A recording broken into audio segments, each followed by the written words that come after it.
같이 한번 볼게요. 40페이지인 9번이고요. 소화 요소에 대한 설명을 로치하는 것 있는데요. 1번 소화는 영양소를 세포 안으로 흡수할 수 있을 만큼 작게 분해해서 흡수하기 위함이죠. 맞고요. 2번 쓸개즙에는 소화 요소가 없다 돼 있는데요. 맞아요. 쓸개즙에서 쓸개즙은요 소화 효소가 아니고 소화를 돕는 역할을 하는 거지. 소화 효소라는 거는 뭔가 지방, 단백질, 탄수화물 이런 걸 분해하는 애들 말하는 거고, 쓸개즙은 지방을 잘게 그냥 쪼개는 역할만 하는 거지 소화 효소는 아니에요. 3번 위액 속에 있는 염산은 펩신의 작용을 돕는다. 펩신이란 거는 산에 의해서 활성화가 되는 거거든요. 평소에는 이제 조용히 자고 있다가 이제 염산의 도움으로 음식물이 들어왔을 때 염산에 의해서 특히 단백질이 들어왔을 때 이제 작용을 하는 거예요. 맞고요. 답은 4번, 5번입니다. 한 소화기관에서는 하나의 소화 효소만 작용한다고 그랬는데요. 우리 아까 전에 이제 작은 창자도 봤지만요. 작은 창자 같아서는 여러 가지 이제 소화 효소들이 분비가 돼서 탄수화물, 단백질, 지방 이런 것들이 세 가지가 다 분해될 수가 있죠. 자, 5번 한 가지 소화 요소가 모든 종류의 영양소를 분해하는 건 아니고요. 탄수화물은 탄수화물만, 단백질 소화 요소는 단백질만, 그리고 지방 소화 요소는 지방만 분해하는 거였죠. 10번 A부터 보시면요. A는 입, B는 식도, 그리고 C는 간, D는 이제 위, E는 이제 이자겠죠. F는 작은 창자, G는 이제 큰 창자 되겠고요. 자, 1번 A에서 녹말이 처음으로 분해된다고 했는데요. 녹말이 처음 분해되는 것은 입에 있는 침에 의해서죠. 침에 있는 아밀레이즈에 의해서. 그래서 A가 맞고요. 2번 쓸개즙은 간에서 만들어져서 쓸개에서 저장돼서 작은 창자에서 분해된다고 했죠. 다시 한번 말씀드렸어요. 그래서 C 간에서 만들어진다. 그리고 쓸개에서 저장된다. 분비는 작은 창자. 3번 이자가 되겠죠. 이자에서 이자액을 만들어서 F 이제 작은 창자로 분비한다. 맞아요. 그리고 이자에서 만들어지는 3대 소화 요소 잘 기억해 주세요. 아밀레이즈, 트립신, 라이페이즈. 예. 그리고 이제 최종 소화 산물은요. F에서 소화된다. 작은 창자에서 이제 흡수가 되는 거죠. 답은 5번이고요. 음식물은 A, B 그다음에 이제 위로 가는 거죠. D 그다음에 FG가 되겠죠. C 간은요. 음식물이 지나는 곳이 아니죠. 이 이자도 음식물이 지나는 곳이 아니죠. 소화관하고 소화샘을 나눠서 이제 배웠어요. 10번에 5번이고요. 11번 침에 의해서 녹말이 분해되는 과정을 했는데요. 제가 아까 말씀드렸지만 녹말은 탄수화물이죠. 탄수화물은 포도당들이 여러 개가 쭉 해서 사슬처럼 이어진 거 말하는 거고요. 그 다음에 포도당이 여기 지금 이제 육각형 골이에요. 자세히 보시면은 육각형 하나하나가 포도당인데 이 포도당이 두 개가 붙어 있는 걸 엿당이라고 한다고 그랬죠. 그래서 녹말이 두 개짜리 엿당으로 분해시키는 거는 아밀레이즈예요. 그래서 간은 아밀레이즈가 되겠고요. A는 엿당이다가 되겠죠. 엿당은 포도당 두 개가 붙어 있는 형태가 되겠고 이당류라고 한다고 그랬었고요. 포도당은 이제 단당류라고 한다고 그랬죠. 자, 2번 A의 상태로 작은 창자의 융털로 흡수된다 그랬는데요. 이 두 개도 너무 커요. 그래서 이것도 마지막에 또 분해를 시켜준다 그랬죠. 그래서 탄수화물, 작은 창자에 있는 탄수화물 소화 효소에 의해서 엿당을 마지막으로 이제 포도당으로 분해해서 흡수한다 그랬죠. 그래서 답은 2번이에요. 가에는 이제 아밀레이즈가 관여하는 거고요. 4번 아밀레이즈는 체온 범위에서 소화 요소들은 우리 이제 체온 범위에서 잘 활성이 된다고 그랬잖아요. 우리 광합성도 37에서 40도씨 범위에서 가장 활성화가 된다는데 그 이유가 이제 효소 때문이었던 거예요. 그래서 답은 2번이고요. 자, 12번 4개의 시험관 돼 있고요. 우리 앞에서 봤지만 침을 이용해가지고 침에 있는 아밀레이즈가 녹말을 분해한다는 걸 확인한 실험이잖아요. 그런데 여기서 중요한 거는 하나가 더 추가됐어요. 침을 끓였어요. 끓이면은 아까 말씀드렸지만 소화 효소는 단백질로 되어 있기 때문에 열에 의해서 변성이 돼서 기능을 잃어버려요. 그러면은 끓인 침에 있는 아밀레이즈는 활성을 못하겠죠. 그죠? 그래서 아이오딘화 반응을 봤더니요. 침을 넣었는데 이제 얼음에 있어. 근데 얼음에 있으면은 잘 반응을 하진 않겠죠. 그러니까 이제 분해가 안 되니까 청량색을 띠는 거죠. B 같은 경우는 침을 끓였으니까 아밀레이즈가 억제가 되니까 활성이 안 되니까 이제 분해가 안 돼서 청량색이 나타나겠죠. C 같은 경우는 이제 분해가 되니까 아이오딘 반응을 나타내지 않겠죠. D 같은 경우는 이제 증류수니까 증류수는 그냥 물이잖아요. 반응을 하지 않으니까 청량색이죠. 베네딕트 반응을 봤더니 A, B, D에서는 반응이 없지만 C에서는 아밀레이즈 반응이 있었기 때문에 녹말이 분해가 돼서 엿당이 나타난 거잖아요. 그래서 황적색이 된 거죠. 자, 이에 대한 설명을 옳은 것은 시험관 A, B, D에서 당이 검출됐다는데 A, B, D에서는 녹말이 검출된 거고 C에서 당이 검출된 거죠. 그 중에서도 엿당이라고 할 수 있으면 좋아요. 2번 시험관 C에서는 녹말이 분해가 된 거죠. 네, 녹말이 분해돼서 엿당이 된 거니까 12번 2번이에요. 3번 보시면 침을 끓이면 소화작용이 일어나지 않겠죠. 증류수는 뭐 그런 분해 과정이 없죠. 소화효소의 작용은 온도의 영향을 받는 거를 이제 확인한 거죠. 그래서 B하고 C를 통해서 확인한 거예요. A, B, C를 통해서 확인한 거죠. A는 저온, B는 고온, C는 이제 우리 이제 상온, 일반적인 온도 이제 비교한 게 되겠죠. 12번은 2번이고요. 13번 소화액소의 소화효소와 기능 잘 기억해 두시고 침에는 아밀레이즈가 있어서 탄수화물 녹말 위액에서는 이제 펩신이 있어서 단백질 중간 산물로 쓸개즙은 이제 소화효소가 아니라고 했죠. 지방을 그냥 쪼개 그리고 이자액 같은 경우는 3대 소화효소가 다 있는데 트립신이 아니라 단백질을 분해하는 소화효소는 트립신은 단백질을 분해하는 거죠. 아밀레이즈, 트립신, 라이페이즈 이 세 가지. 또 이제 라이페이스는 지방을 분해하죠. 13번에 5번 되겠네요. 자, 14번에 A는 이제 삼각형 모양으로 된 거 왼쪽에 있는 게 간이고요. D는 이제 주머니 위가 되겠고요. B는 쓸개 같아요. 그리고 E는 이제 이자 그리고 C가 바깥에 있는 대장 작은 큰 창자, F는 소장 작은 창자가 되겠죠. 자, 단백질이 처음으로 분해되는 장소는 위에요. 그러니까 D가 되겠고요. 위에서 작용하는 단백질 분해 요소 펩신이라고 해요. 그래서 단백질은 위에서 펩신, 그 다음에 이자액에 있는 트립신, 그다음에 작은 창자에 있는 단백질 분해 요소에 의해서 최종적으로 아미노산으로 분해가 된다. 15번 녹말 단백질 지방의 소화효소가 모두 들어있는 소화액은 이자액이고요. 이자액이 만들어서 분비되는 곳은 이제 이자죠. 이자는 E가 되겠죠. 제가 생물을 할 때마다 항상 말씀드리는데요. 이 구조는 잘 먼저 기억하고 계셔야 돼요. 기능은 나중에 이제 외우더라도 구조만이라도 꼭 잘 기억해 두시고 특히 우리 몸과 관련된 이 6단원 같은 경우는요. 여러분들 몸이잖아요. 그러니까 내 몸을 생각하시면서 한번 잘 생각해 보시면서 뭐 음식을 먹을 때, 숨을 쉴 때, 뒤에 가서 이제 뭐 오줌을 눌 때 이런 것들 한번 생각해 보세요. 15번은 E하고 이자가 되겠고요. 16번은 자 B는 쓸개고요. 쓸개가 연결된 관이 막히면 지방의 소화가 원활하게 일어나지 못한다. 이제 쓸개즙이니까 지방 소화를 돕는 역할을 하잖아요.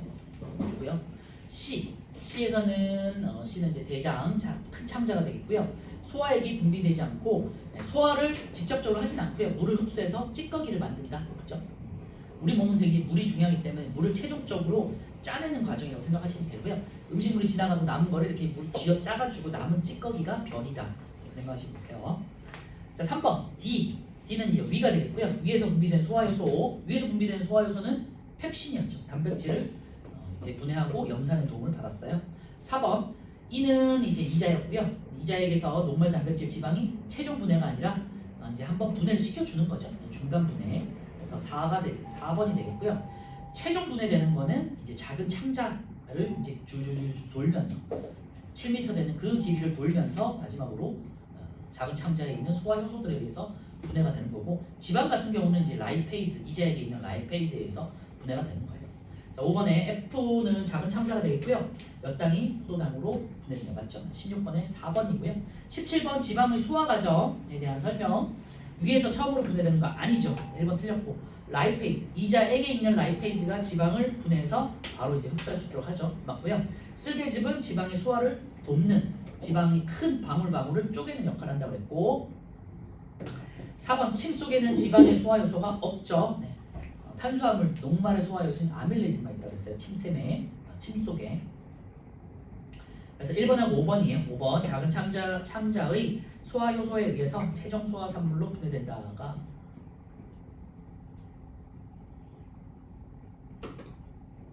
요건 지방이니까요. 그죠? 탄수화물, 그러니까 녹말하고 단백질은 해당이 되겠고요. 지방은 이자액에 있는 라이페이즈에 의해서 소화가 된다고 했잖아요. 17번에 1번, 5번입니다.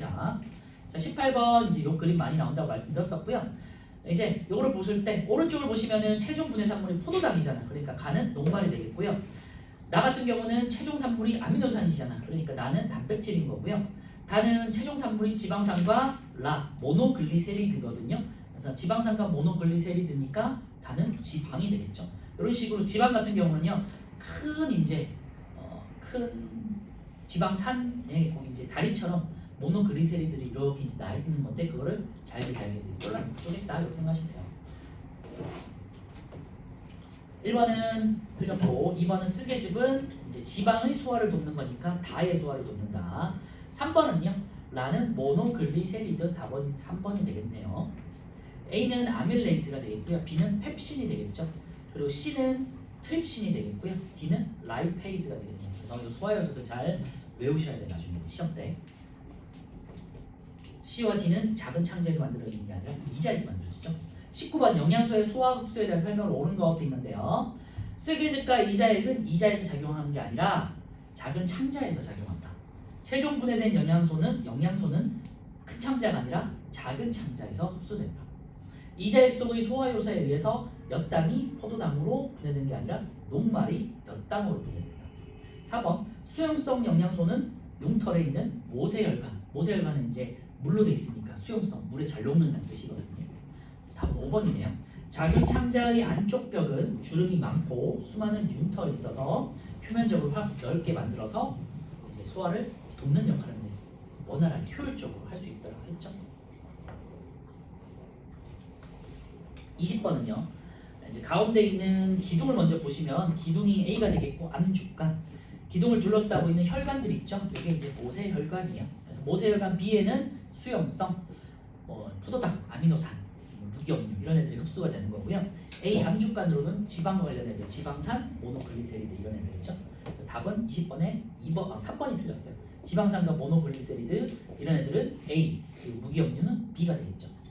자, 21번은요. 소화가 필요한 까닭도 있는데요. 크기가 큰 영양소를 작게 분해해서 세포막으로 흡수할 수 있도록 한다. 이런 식으로 적어드리죠. 다시 한번 크기가 큰 영양소를 작게 분해해서 세포막으로 흡수하기 위함이죠.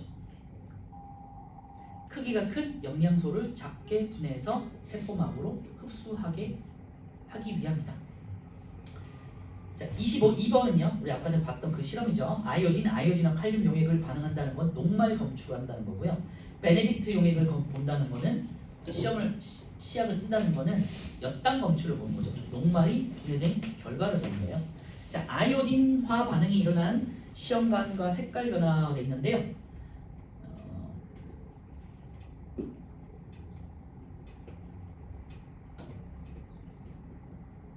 시험관 A 같은 경우는 묽은 녹말에다가 증류수를 넣었고요. 시험관 B 같은 경우는 묽은 녹말에다가 침을 섞었어요. 그러니까 침에는 아밀레이즈라는 소화요소가 있다고 했잖아요. 아밀레이즈에 의해서 B는 그러면은 녹말이 분해가 된 거니까 A에는 녹말이 그대로 있는 거고 B에는 엿당만 있는 거예요. 그래서 A는 녹말, B는 엿당 이렇게 써놓으시면 이제 문제 풀 때 조금 더 낫겠죠. 그래서 아이오딘 반응이 일어나는 거는 A가 되겠죠. 녹말이 있는. 그래서 A에서 청남색. 2번은 베네딕트 반응은 엿당을 보는 거니까 B가 되겠고 황적색 되겠죠. 1번은 A 청남색, 2번은 B 황적색 이렇게 되겠고요. 3번은요. 베네딕트 반응이 일어나는 까닭도 있는데요. 침에 있는 아밀레이즈가 녹말을 엿당으로 분해했기 때문이죠. 침에 있는 아밀레이즈가 엿당을 녹말을 엿당으로 분해했기 때문이죠. 침, 아밀레이즈, 녹말, 엿당 분해 이렇게 되겠죠. 23번 굉장히 중요한 내용이에요. 굉장히 우리가 알고 있는 내용이지만요. 시험에 서술형으로 많이 나왔는 내용이에요. 작은 창자의 안쪽 벽에 주름이 많은데요. 주름 표면에 수많은 융털이 있어요. 이렇게 이제 주름이 많고 융털로 되어 있는 구조에 왜 이렇게 이제 진화가 됐냐는 얘기잖아요. 표면적을 넓혀서 흡수를 원활하게 하기 위해, 흡수를 효율적으로 하기 위해. 그래서 우리 몸이나 우리 생물체에 보면 표면적을 넓히기 위해서 주름으로 되어 있는 구조가 되게 많거든요. 오늘 이제 배우는 순환계에서도 그런 게 나와요. 그래서 이런 것들이 이제 주름처럼 이제 표면적을 넓혀가지고 이제 뭔가를 효율적으로 흡수하게 하는 구조들 써봐라. 이렇게 이제 3가지를 써봐라. 이렇게 나올 수 있거든요. 좀 약간 이제 문제를 좀 어렵게 낸다면 그런 것들도 잘 기억해 주세요. 그래서 우리 소장 작은 창자에 주름이 많은 이유는 이제 표면적으로 넓혀서 소화를 원활하게 효율적으로 돕기 위함이다. 그렇죠?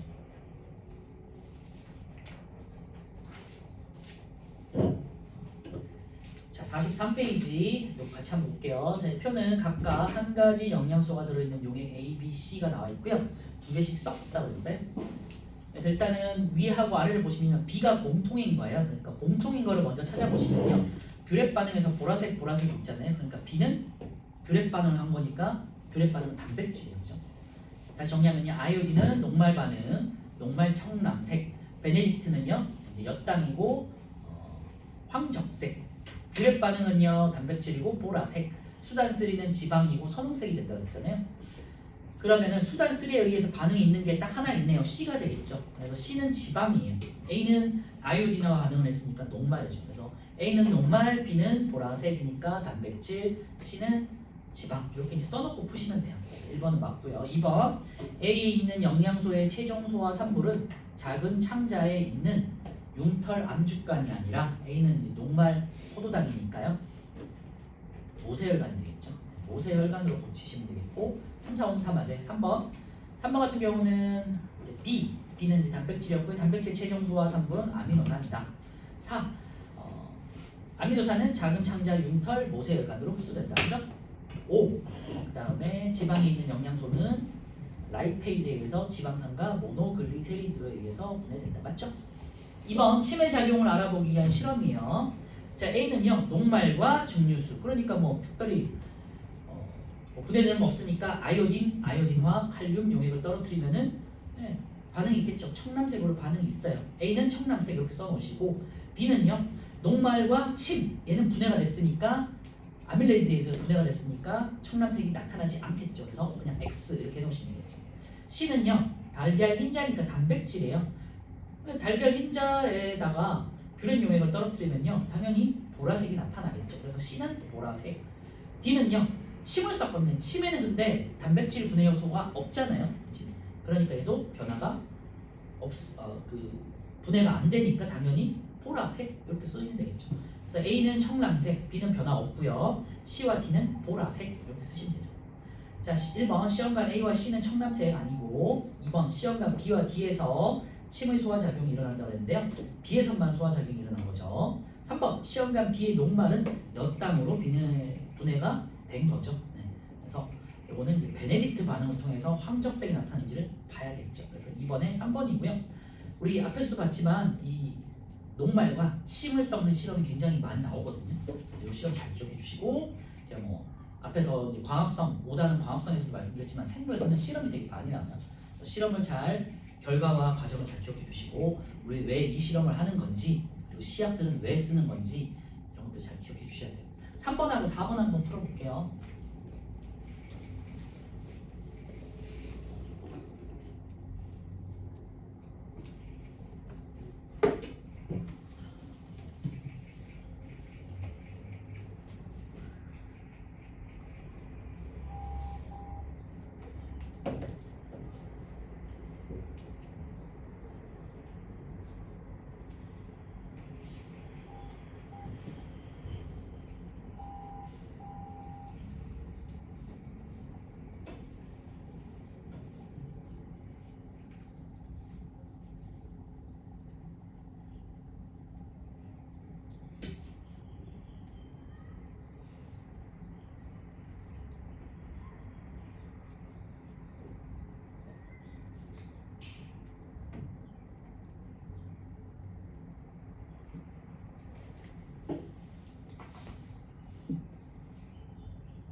3번, 4번 볼게요. 3번은요 조금 어려운데 A, B, C가 이제 소화제가 되겠고요. 소화제에는 A, B, C가 있고 세 가지 종류가 있는데 서로 다른 소화 요소가 들어있는 거예요. 그래서 만약에 이제 O와 X가 있는데요. 반응이 일어난 거는 O가 되겠고 X가 일어났으면 반응이 일어나지 않는다고 했는데요. 그러면 녹말 검출용에 아이오딘화 반응을 했다는 거잖아요. 그래서 X가 된 게 분해가 됐다는 소리야, 그지? 음식물이 분해가 돼가지고 음식물에 있는 특정 뭐 단백질, 탄수화물, 지방 중에 하나가 분해가 돼서 반응을 나지 않는 거잖아요. 그러니까 우리는 O를 보는 게 아니라 X를 보는 거죠. 그래서 A 같은 경우는요, X가 분해돼서 녹말 검출 용액에서 반응이 하지 않는 거. 그러면은 이제 녹말이 분해가 됐다는 소리죠. 그러니까 A에는 녹말을 분해하는 소화제예요. 녹말 분해하는 소화 요소가 있는 소화제. B는요, X 두 개가 있죠. 당이 검출되지 않고 단백질이 검출되지 않았던 거잖아. 그러니까 당과 그러니까 베네딕트 반응을 했고 그다음에 뷰렉 반응을 했는데 당을 분해시키고 단백질을 분해시킨 거잖아요. 그러니까 B에는 당과 단백질을 분해하는 게 있다. 그리고 C에는요, X가 3개나 있죠. 그러니까 3대 소화 효소가 다 있는 거지. 탄수화물도 분해하고 단백질도 분해하고 지방도 분해한 거죠. 자, 기억. 소화제 A에는 녹말을 분해하는 소화 효소가 들어있는 거죠. B에는요, 소화제 B는 두 종류를 분해했던 거죠. 당과 단백질. 그리고 C 같은 경우는 세 종류 다죠. 그래서 포도당, 녹말, 그리고 당, 녹말, 단백질, 지방 세 가지네요. 그래서 C가 더 많은 종류의 영양소를 분해하는 거고요. 디귿은요, 밥과 삼겹살인데 밥은 녹말로 돼 있잖아, 쌀이니까. 삼겹살 같은 경우는 단백질과 지방이잖아요, 그죠? 지방도 있는 거 아시죠? 기름이 많으니까. 그래서 세 가지를 모두 소화할 수 있는 거는 C가 되겠죠. 그래서 기억하고 디귿 3번 되겠고요. 4번은요, 단백질을 분해한 거예요. 단백질을 처음으로 중간 산물로 분해하는 거는 펩신이었죠. A는 펩신. B는요, 이제 중간 산물로 분해하는 거는 이제 이 자리에 있는 트립신이었죠. A는 펩신, B는 트립신. 그 다음에 이제 작은 창자를 지나면서 작은 창자에 있는 단백질 소화 효소에 의해서 최종적으로 아미노산으로 분해가 되는 거예요. 다시 말씀드리지만 단백질이라는 거는요, 굉장히 큰 고분자 덩어리이기 때문에 굉장히 질기잖아요. 우리가 먹었을 때 굉장히 질기잖아. 그래서 소화가 힘들기 때문에 굉장히 많은 과정을 거치고 이때 여러 가지 소화 요소가 단계별로 작용한다. 이렇게 생각하시면 돼요. 자, 기억. 쓸개집은 지방의 소화를 돕는 거니까 틀렸죠. 니은은요, A 과정은 펩신, B는 트립신이니까 틀렸고요. 답은 D것만 맞네요. A 과정과 B 과정은 서로 다른 소화 기관에서 일어난다. A는 위에서, B는 작은 창자에서. 자, 오늘은 이제 순환하고 호흡에 대한 이제 개념을 한번 볼 건데요. 소화 굉장히 복잡하고 외울 것도 많았잖아요. 마찬가지로 순환도 굉장히 복잡하고 특히 심장에 대한 구조를 외워야 되기 때문에 심장과 여러 가지 혈관들을 외워야 되기 때문에 나중에 이제 좀 많이 복잡하세요. 그래서 오늘 기본적으로 구조에 대한 틀을 잘 기억해 두시면 좋을 것 같고요. 소화보다는 이제 순환이 덜 외울 게 있는데 그 다음에 이제 그 과정을 잘 기억해 주시면 돼요. 피가 흐르는 과정만 잘 기억해 두셔도 많이 도움이 되실 거예요. 일단은 심장에 대해서 한번 볼게요. 심장은 이심방 이심실로 구성되어 있거든요. 그래서 방실로 해가지고 이제 우리가 하트로 표시하긴 하지만 보통 이렇게 이제 이런 식으로 구성되어 있고요. 가운데가 이제 쪼개져 있어요. 그래서 위에가 방, 밑에가 실, 위에가 방, 밑에가 실 이렇게 돼 있어요. 그래서 이런 식으로 뭐라고 해야 될까요? 이런 식으로 돼 있는데 그래서 방실 이렇게 돼 있고요. 우리 몸을 기준으로 했을 때 책은요 항상 이제 나를 보는 기준이거든요. 그래서 이쪽이 오른쪽이에요. 그래서 여기가 오른쪽이에요. 그래서 우, 여기가 좌예요. 그래서 십자를 붙여가지고요. 우심방, 좌심방, 우심실, 좌심실. 그래서 우심방, 우심실, 좌심방, 좌심실 이렇게 이제 심장이 구성되어 있고요.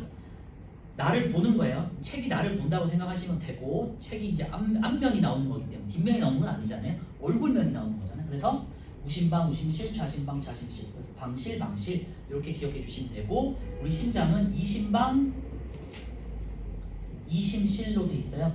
생물들은 이제 종류에 따라서 포유류들은 보통 이제 이심방, 이심실로 돼 있고요. 나머지 애들은 꼭 이렇게 돼 있는 건 아니에요. 그래서 이심방, 불안정, 이심실 이런 식으로 다 다르거든요.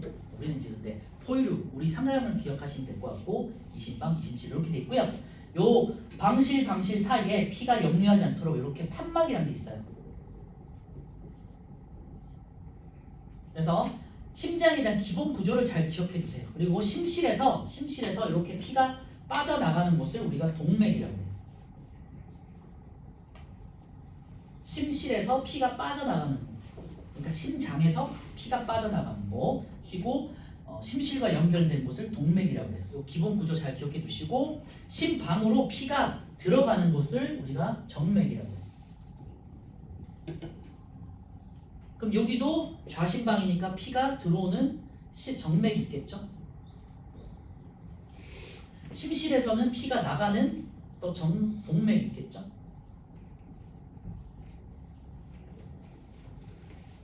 소화기관은 굉장히 복잡하고 많았잖아요.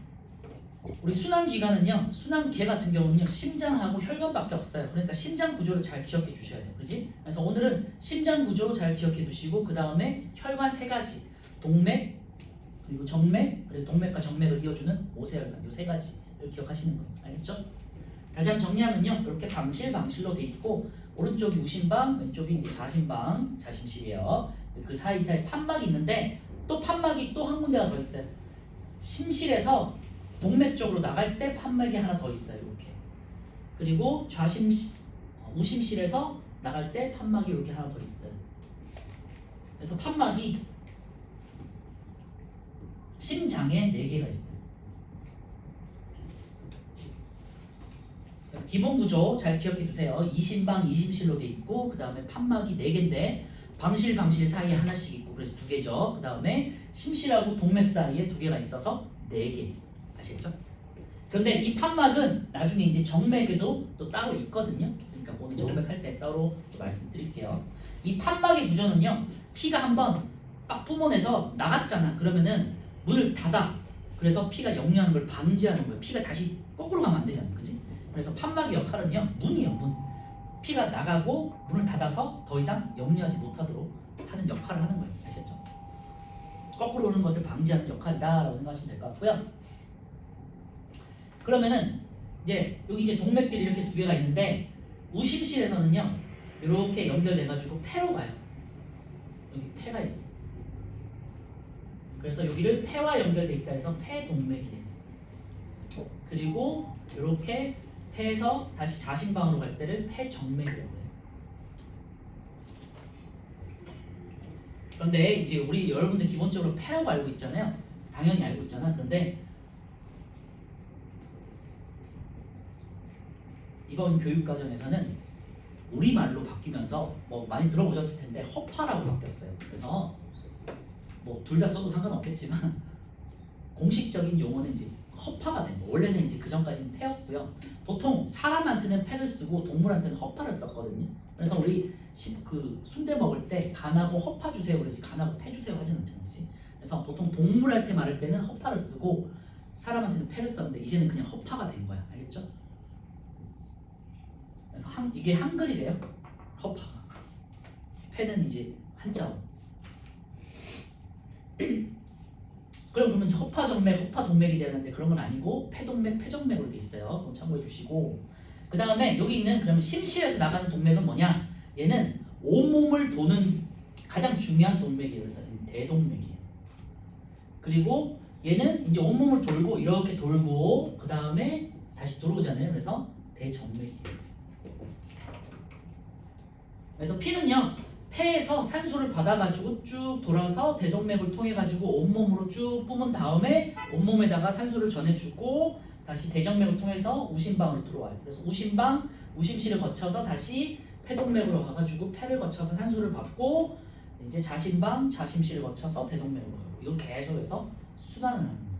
그래서 기본적인 제가 심장에 대한 구조를 일단 먼저 말씀을 드렸어요. 굉장히 중요하기 때문에 다시 볼게요. 방실, 이심방, 이심실로 구성되어 있고 요 오른쪽이 책을 기준으로는 왼쪽이 되겠죠.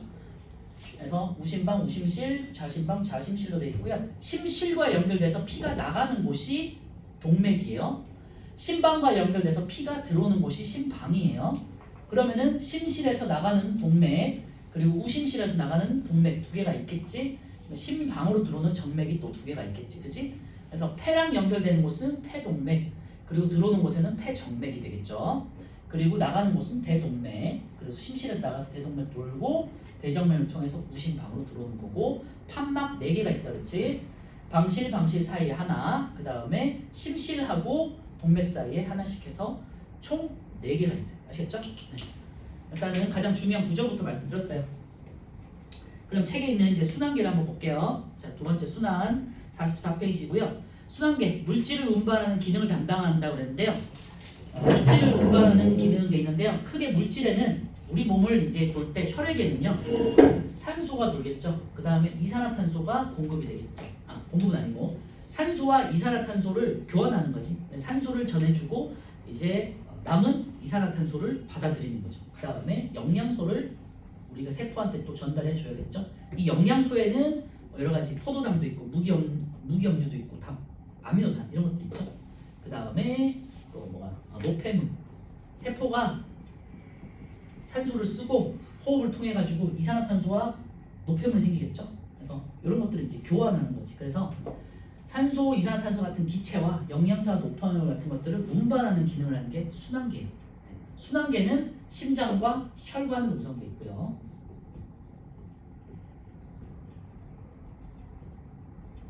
앞에 있는 소화기관에 비해서는 외울 게 그렇게 많이 기관들이 적잖아요, 그렇지? 그러니까 심장 위주로 외우시는 거예요.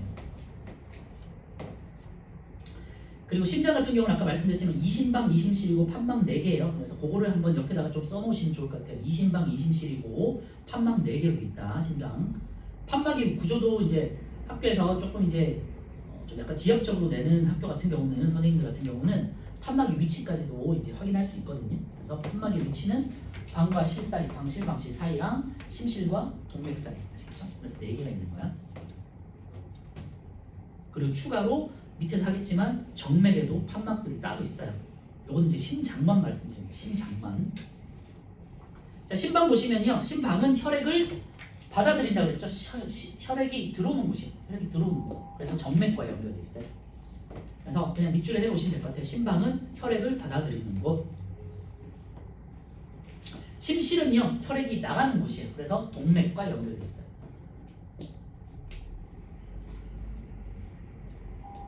그래서 심실과 연결된 곳은 동맥, 심방과 연결된 곳은 정맥. 이런 것들은 조금 외워주셔야 되는데 기본적으로 이 그림을 좀 잘 기억해 주시면 좋을 것 같아요. 이미지상으로.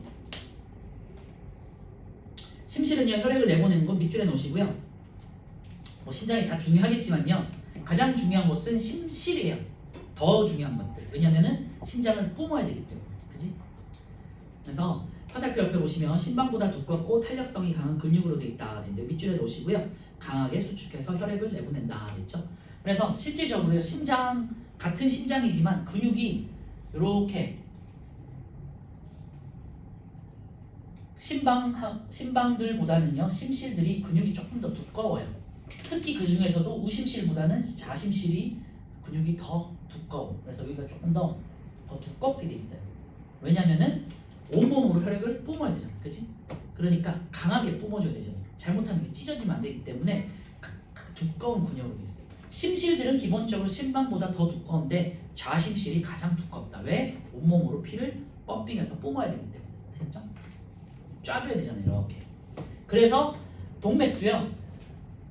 대동맥이 다른 동맥들 중에서도 뭐 여기서는 그런 거 비교할 필요 없고 동맥이 정맥보다 더 두꺼워요. 왜냐면은 좌심실에서 나온 혈액을 강하게 쪼여서 뿜어줘야 되잖아요. 그치? 찢어지면 안 되잖아요. 그래서 동맥은 두꺼운 혈관이에요. 자, 그래서 심실은요. 심방보다 두껍고 탄력성이 강하다. 밑줄 해놓으세요. 강한 수축 때문에. 자, 판막은요. 혈액이 거꾸로 흐르는 것을 막는 구조. 간단하게 말한다면은 역류 방지 이렇게 생각하시면 될 것 같고요. 심방과 심실 사이 밑줄만 합시다. 그 다음에 심실과 동맥 사이 밑줄에 놓으세요. 그래서 항상 피는 방에서 실로 간 다음에 동맥으로 가는 거예요. 그죠? 방실, 동맥 이렇게. 그래서 피는요. 심방을 통해 가지고 심실로 거쳐서 방실, 동맥 이렇게 흘러가고요.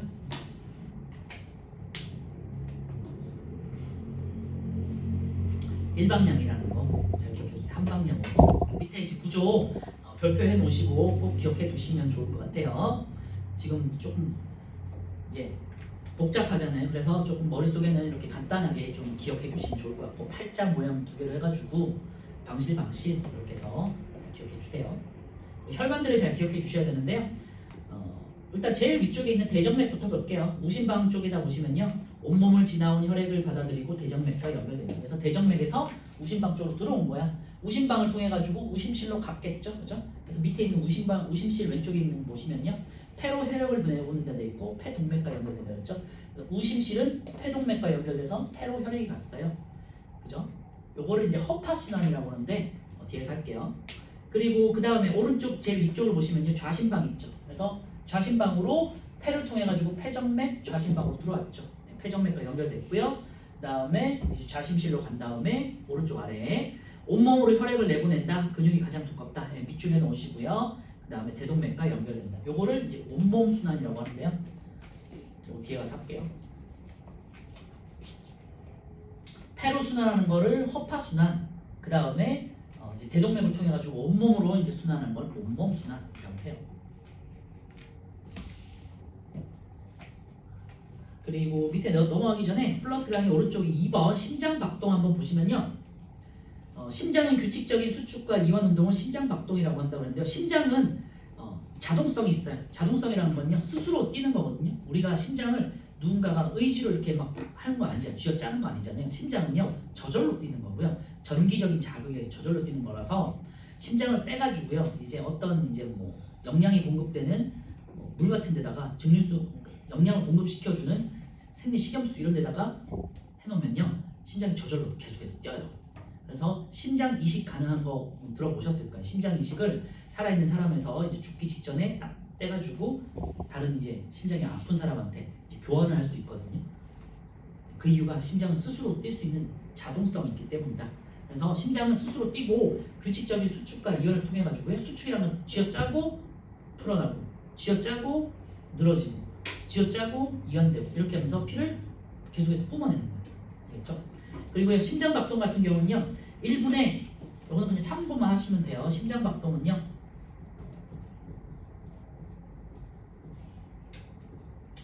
이제 맥박이라고 그러면 여기 한번 재가지고 내가 1분 동안 몇 번 뛰는지를 알 수 있잖아요. 이런 식으로, 그치? 이렇게 재가지고 하잖아요.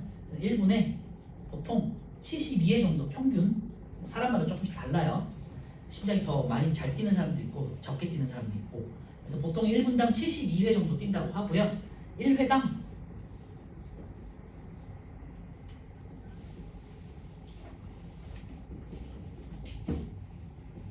70ml를 분출해요. 혈액을.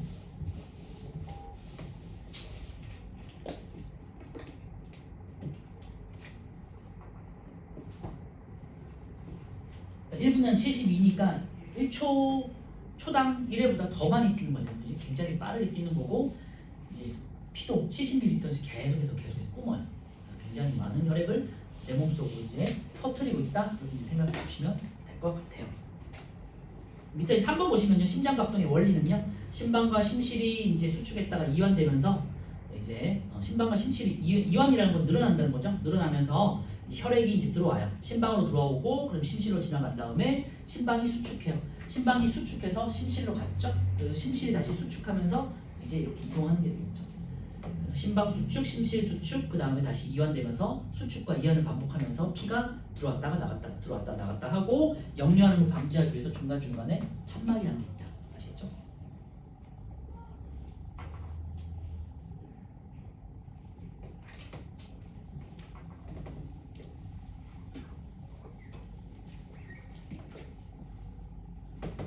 네, 간단하게 혈관 구조만 조금만 더 보고 이제 마무리할게요.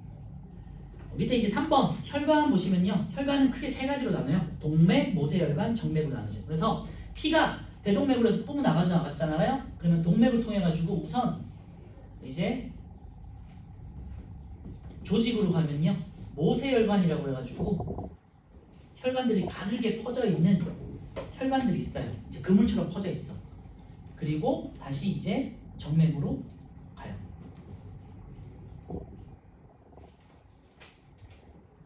그래서 동맥에서 출발해서 모세혈관, 조직에 있는 모세혈관으로 뭔가 산소와 영양소를 전해주고 이산화탄소와 노폐물을 받아들인 다음에 이제 받아들인 이산화탄소와 노폐물을 가지고 이제 정맥을 통해서 다시 이제 심장으로 오는 게 기본적인 구조예요.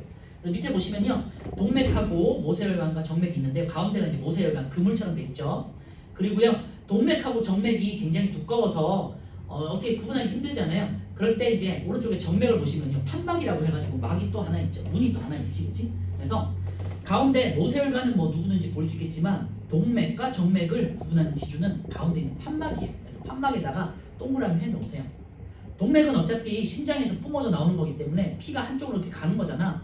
쭉 가는데 모세혈관에서 천천히 느려졌다가 다시 정맥을 통해, 예를 들면은 우리 다리를 통해 가지고 중력에 거슬려서 내 심장으로 다시 올라와야 되잖아요, 그지? 그러면은 근육들이 주변에 있는 근육들이 쥐어 짜가지고 이렇게 올라오는 건데 밑으로 다시 내려가면 안 되잖아요. 그래서 정맥에는 판막이라는 역류 방지하는 문이 있는 거예요. 그래서 판막에다 동그라미 해놓으세요. 그래서 이것도 이제 동맥을 가리고 A, 뭐 정맥을 가리고 이제 B 이렇게 해놓고 이제 각각의 특징을 묻는 문제들이 나올 거거든요. 근데 이거를 구분하는 기준은 뭐다? 판막이에요. 판막. 그래서 정맥에는 또 판막이 있다. 그래서 우리 몸에 정맥이라는 곳이 있는 판막이 있는 구조는 심장에 4개, 그 다음에 정맥에 있다. 아시겠죠? 정맥에는 곳곳에 있기 때문에 몇 개라고 할 수는 없어요. 자, 동맥은 이제 밑줄만 하면서 마무리할게요. 심장에서 나오는 혈액이 흐르는 혈관이고요. 심장에서 뿜어져 나왔으니까 굉장히 아까 전 말씀드렸지만 굉장히 두껍고 튼튼해야겠죠. 그래서 혈관벽이 두껍고 탄력성이 강하다. 밑줄에 넣으세요. 왜냐? 펌핑을 해가지고 온몸에다가 뿜어줘야 되는 거기 때문에. 그치? 그래서 탄력성이 강하다. 그 이유는 밑에 심실에서 나온 혈액의 높은 압력을 견딜 수 있어야 되기 때문이에요. 그래서 여러분들이 이제 칼 같은 데 비잖아요. 아니면 찔렸잖아요. 그래서 피가 나잖아요. 그거는 동맥에 있는 혈이 아니고요. 정맥에 있는 혈이에요. 그래서 피가 보면 어디 찔리고 하면 피가 조금 약간 까무잡잡하잖아요. 근데 이제 동맥의 혈은 굉장히 빨갛고 약간 맑거든요. 그래서 여러분들이 살면서 동맥에서 나오는 혈액을 볼 일은 거의 없을 거예요. 동맥혈은 큰 사고가 났을 때, 어디가 뭐 잘리거나 교통사고가 나가지고 피가 뿜어져 나올 때, 그러니까 목숨과 관련된 혈액이라고 생각하시면 될 것 같아요. 그래서 동맥 같은 경우는요, 외부 위험에서 굉장히 산소가 많은 혈액이잖아요. 심장에서 이제 바로 나온 굉장히 신선한 혈액이기 때문에 우리 몸에다가 산소를 갖다주는 중요한 역할을 하는 거잖아요. 그래서 우리 몸에서 가장 그 뼈의 가장 안쪽에 있는 깊숙한 곳에 있어요. 아시겠죠? 그리고 우리 몸에 이제 우리 표면에 있는 것들은요, 모세혈관이나 이제 보통 정맥이다 이렇게 생각하시면 돼요. 그래서 동맥은 손상 시 매우 출혈이 크다는 거 생각해 주시면 될 것 같고요. 동맥과 정맥에 대해서는 다시 한번 뒤에 가면 나올 거니까. 자, 모세혈관 같은 경우는요, 온몸에 그물처럼 퍼져 있는 가느다란 혈관이고요. 보셔서 아시겠지만 단면적이 굉장히 넓어요. 왜냐하면 우리 조직 세포에다가 산소와 영양소를 계속해서 전달해 줘야 되잖아요, 그렇지? 그러니까 천천히 흐르면서 산소와 영양소를 계속해서 넓게 많이 전달해 줘야 되기 때문에 단면적이 가장 넓어요. 두 번째, 혈관벽이 하나의 세포층으로 이루어져 있다는 얘기인데요. 위에 그림 보시면요, 동맥과 정맥 같은 경우 굉장히 두껍잖아요, 그죠? 그래서 이중으로 된 두꺼운 벽으로 돼 있고 모세혈관은 한 겹으로 굉장히 얇게 돼 있어요. 왜? 산소와 영양소를 쉽게 전해줘야 되니까. 아시겠죠? 물질 교환을 위해서요. 그리고 앞에서도 말씀드렸지만요, 소장, 작은 창자가 굉장히 표면적이 넓은 이유처럼 모세혈관도 표면적이 넓은데 그 이유는 물질 교환을 원활하게 하기 위해서다. 세 번째, 혈액과 조직 세포 사이의 물질 교환, 여기다 이제 밑줄에 넣으시면 되겠죠. 산소와 영양소를 조직 세포로 전달하고요. 그 다음에 조직 세포 속에 있는 이산화탄소와 노폐물을 받아요. 정맥 보시면요, 심장으로 들어간 혈액이 흐르는 혈관이고요.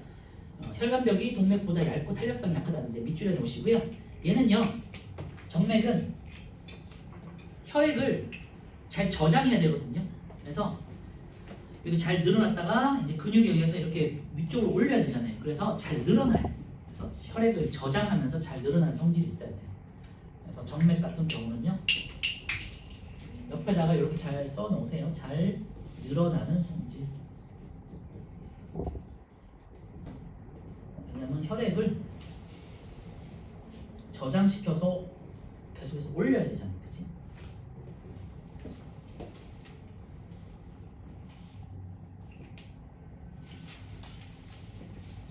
그래서 동맥은 튼튼하고 강하고 탄력성이 강하고, 탄력성이 강하다는 거는 잘 쥐어 짤 수 있어야 된다는 거예요, 그죠? 탄력성은 회복력이 크다는 소리예요. 왔다 갔다 하면서 탄성이 크다는 소리고, 정맥은요, 탄력성이 큰 게 아니라 잘 늘어난다. 잘 늘어난다. 알겠죠?